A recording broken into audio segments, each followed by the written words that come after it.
என் பேரு சிவதர்ஷினிங்க. நான் போட்டிருக்கிற அமௌண்ட் 2.25 கோடிங்க.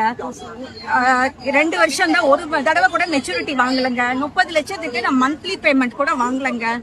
ரொம்ப சிரமப்பட்டுட்டு இருக்கிறேன். EMI, gold loan, home loan, அதுக்கப்புறம் மியூச்சுவல் ஃபண்ட் லோனு எல்லாம் போட்டு இதுல இன்வெஸ்ட் பண்ணுங்க, உங்களுக்கு ஹெலிகாப்டர்லாம் தர்றோம் அப்படின்னாங்க.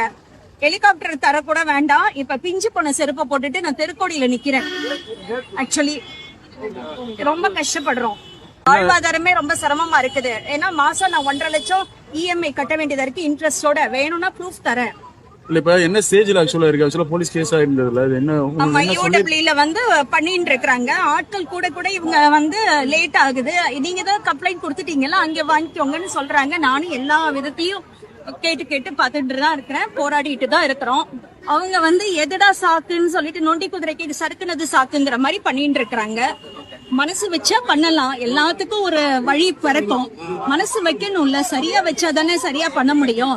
1000 பேருக்கு கொடுக்கறதே அவங்களுக்கு அவ்வளவு சிரமமா இருக்குதுன்னா இது 25,000 பேருக்குங்கிறத அவங்க ஈஸியா எடுத்துக்கிறாங்க. எதெல்லாம் சட்டத்துல ஓட்டை இருக்குதோ அந்த ஓட்டையெல்லாம் அவங்க சொல்றதுதான் சிரமமா இருக்குது.